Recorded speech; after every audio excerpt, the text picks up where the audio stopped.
everything you're seeing through the stream right now is actually being played live here on the stage. So what we've got here is Loz is now currently generating random worlds. So you get this short preview. So you can see there's like really interesting biomes appearing up. So of course we've got this nice volcanic lava sort of biome right next to like a snowy forest. So it's something like Los Angeles, basically. Yeah, sometimes. So you can see there's different types of water effects as well, which kind of indicates like it's a swamp. And then across the top you can see we've got some of our previously saved worlds, including a few sort of pre-build ones we made for E3 itself. And I think we're going to go into one of those in a second. And now, so the bottom right corner down there, the galactic coordinate, is that basically like if you wanted to send this world to a friend, say like, hey, I want you to develop on the exact same world, they could. You can actually use that number. That's exactly it. So the idea is that the player can kind of just write to their friend and say, hey, check out this galactic coordinate, and then they'll just go along from there, basically. So this is a list of worlds we're going to. Oh, we've lost that one now.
Forums, and we're watching all this stuff, and we will alter the game based on what the fans want. And so it's good to hear that again. Like you guys are actively listening to your community. We're actually talking as well. We're on we actually reply to people directly on the Steam forums, and we've done like dev diaries and like technical documents of how we've made the sky and with all the changes and tweaks we've done there. So we've really put ourselves out there quite a lot. That's really cool. Absolutely. Now, any idea if this is ever going to come to any consoles or anything? Or are you going to be pretty much Steam only? We're pretty happy with Steam at the moment.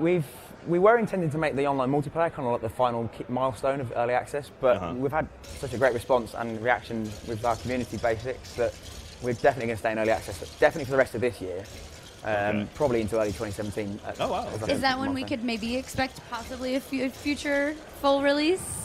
Maybe we'll have to wait and see on that 2017, one. hopefully. Wink, nod. Maybe we'll have to wait and see on that one. We just want to make the game's so good. We just want to make sure it's absolutely perfect. No, it's really cool. I think honestly, like it's not like a game we can't get our hands on. Like you're able to play the game, you're able to see how it progresses. It's really the best way to not only tweak the game for you guys, because a lot of people who are out here who don't have their games in early access take events like E3. They're like looking to see how players play, and then they're going back and retooling. You guys are having that opportunity all the time, so it is really cool. People still get to play and kind of satiate that feeling. Yeah. It's been good. We've had really, really positive reactions to a lot of the stuff that's gone on. We always get asked the same like 5 or 6 questions by like people who just arrived for the first time. You know, like where's the multiplayer? Where's the more bricks and stuff. So, but when we have had some really, really sort of zany ideas and suggestions come through in there. Occasionally, like we'll just sort of sit there and just like jot them down and go, oh, okay, well maybe we can do some of those in the future. The wish list for the future. Yeah. Now, what's the most like zany or weirdest thing you've seen built in anyone's world? Well, I just saw a herd of cattle, bulls come up. Yeah. I think what's the weirdest thing? Well, I'm from Texas. That's kind of we're sort of a little bit used to that. So we've got They're walking on 2 legs. So here we go. So these are the Minotaur. And he's now playing the guitar in front of them. So as you can see, they're all now start dancing. They'll start break dancing eventually. There you go. There we are. Spinning around. Oh man, where's Ryan? Ryan will be freaking out right now. That's great. It's incredible. It's just a massive sandbox, so you can do pretty much anything. So you've got new, you have multiplayer now. Any idea of maybe doing some kind of PvP or any kind of like competitions within multiplayer? We're not forcing modes. It's literally the single player game, just expanded upon. We're not trying to sort of shoehorn people down into like a race mode or a capture the flag mode like that. It obviously works for some titles. We think that the idea is people should make their own.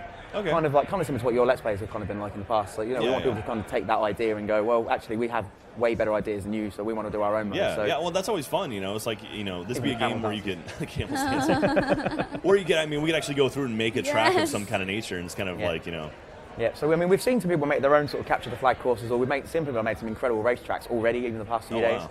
So it's good that we can sort of have them.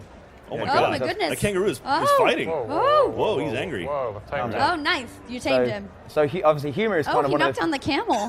No, the camel was just lying down. Oh, he was lying down. A lot of these guys have like idle animations. So this guy, because he's obviously a kangaroo, what a kangaroo is famous for, with a cliche, is boxing. Oh yeah. So this guy, and eventually he's just going to start shuffling into a little jar. There he goes. A little shuffle. A little leg shuffle. He is the greatest. So we tried to add some, humor to the games as well, because that's really what we're known for, is adding that humor. Yeah, Lego is very well synonymous with humor and being self-referential. So, and every animal's got their own unique idols. They've got interactions. There you go. So he's fallen over.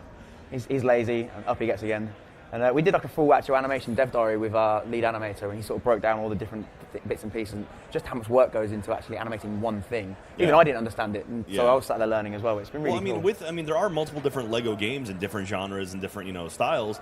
Do you guys share any assets between you, or is it all like you kind of like everyone sort of has their own toy box that they keep from everyone else? No, there's definitely cross communication. I mean, a lot of the guys in some of our sort of core tech teams, they do work across the different games anyway. So the animators generally do. We're probably going to change the way that actually behaves. Different games anyway. I really enjoyed the fact that you were trying to get away from that kangaroo, and even the Minotaur was like, I gotta get the F out of here. That kangaroo's crazy.